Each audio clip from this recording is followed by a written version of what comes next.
So we have our peridot and we have our garnet. Let's put the emerald and the ruby next to them.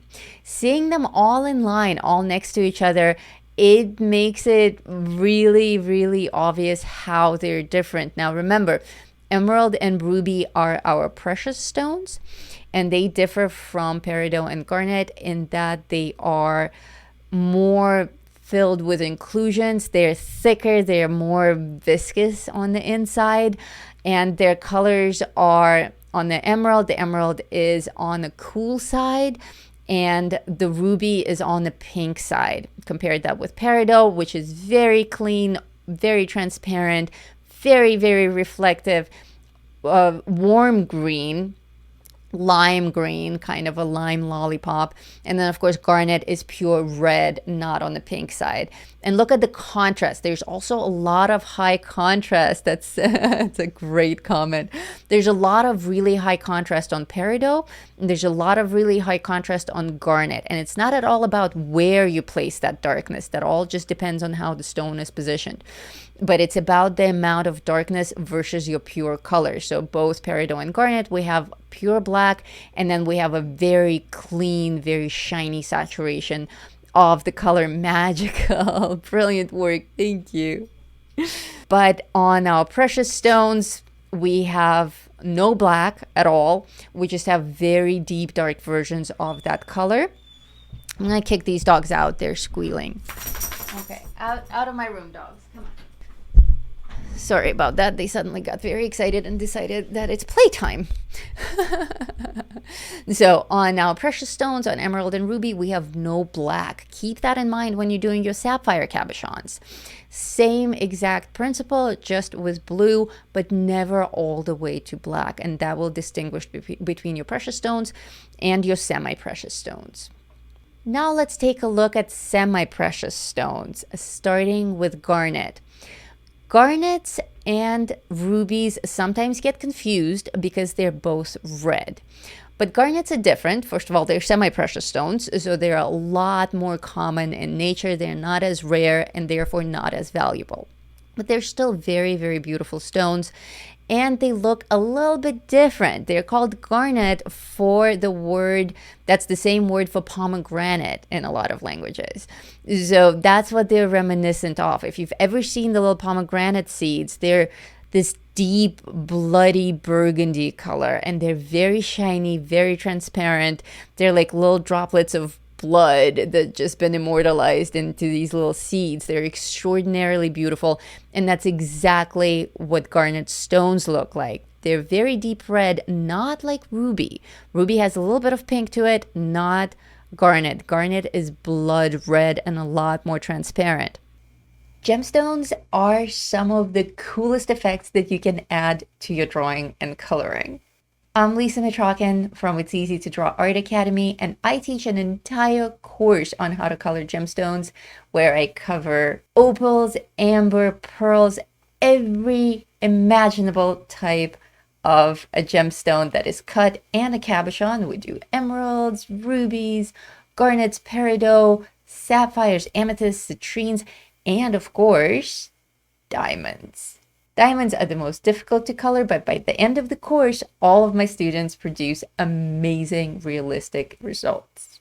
This is just a fragment from that course, so I hope you enjoy it. I hope you try out this technique. And if you find this content interesting and educational, consider taking the whole course. So here we are again, starting with dark burgundy, just like with ruby. But it's going to be a little bit different. I'm going to add a lot more burgundy. And of course, I'm also working on a slightly smaller scale. On the homework picture, you have your samples for ruby, sapphire, and emerald in the largest possible version. And then you have your semi-precious stones a little bit smaller. But of course, you all have the power of modern technology, and you can print these in any size that you want and practice them on any scale.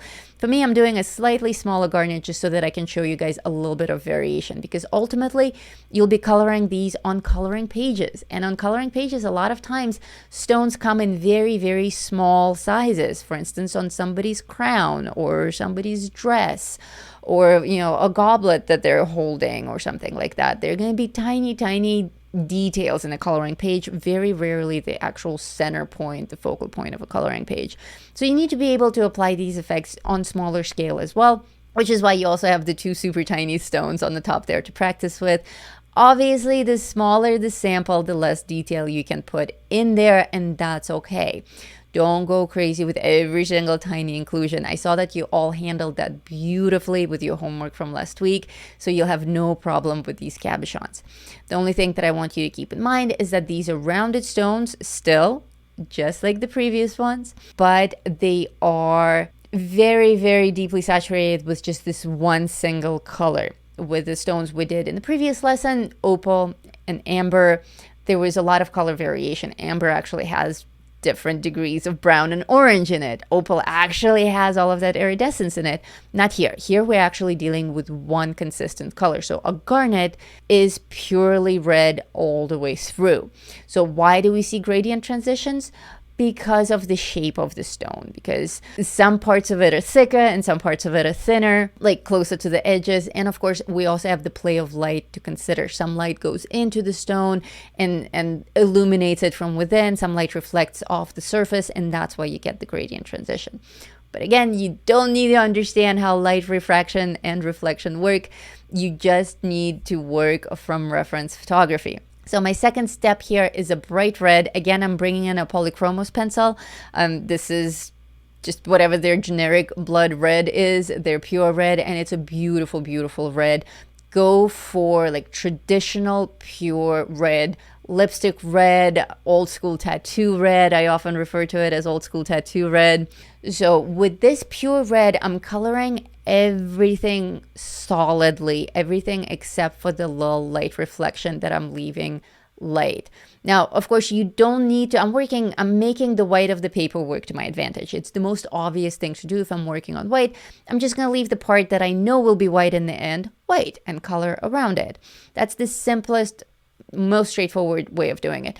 If you want to skip that part and just color everything in red and then add your highlight with, let's say, paint or a gel pen or something else, then that's fine too. But you have to make sure that when you add that white highlight that it's diffused, meaning it doesn't have very clean outlines, a very clean border. It has to be a little bit diffused, which is why I'm doing it this way. I think it's just a cleaner way of doing it.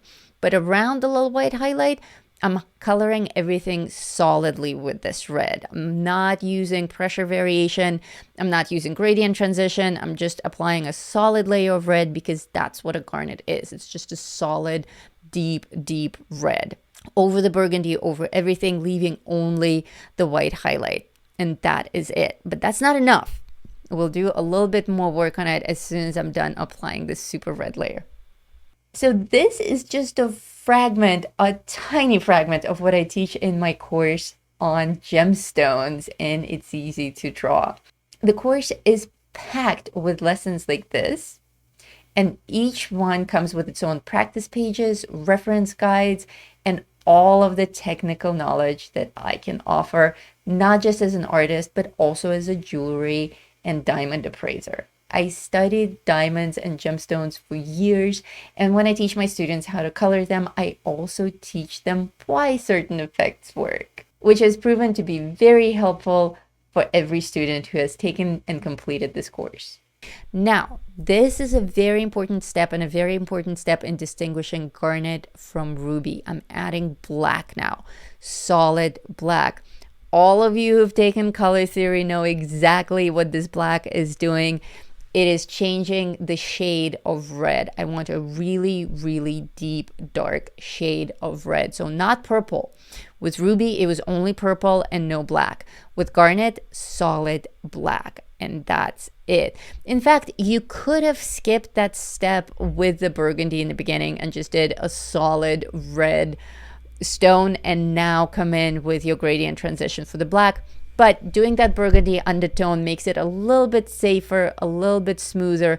You know me, I like my layers. One extra layer of that cushion of a color is always good. And you may have a more interesting gradient transition there than just black and red. So in a pinch, if you're working really fast or if your stone is really small, just red and black is enough for garnet. But on a larger scale, I like to have more of that variation on the inside. So I have my burgundy undertone. But this black is what's creating the magic. It's what's actually making this garnet look like a garnet, like a seed of a pomegranate that's all red and black. It's like if amber was made out of blood. That's what it looks like. And I'm not going crazy here with a lot of little gradient transitions because garnets are very clean stones. They don't have inclusions. They don't have that murky inside the way that rubies do. Ideally, a good quality garnet will be pure, it will be clean, it will have no inclusions whatsoever.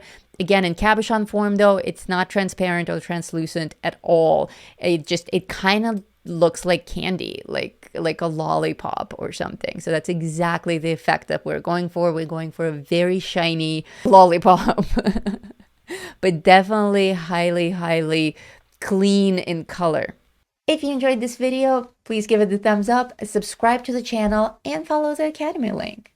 I do hope you'll take the full course. If not, swing by and see what other courses strike your fancy. Do check out the community in It's Easy to Draw, and I'll see you in another video. Thanks for watching. Bye.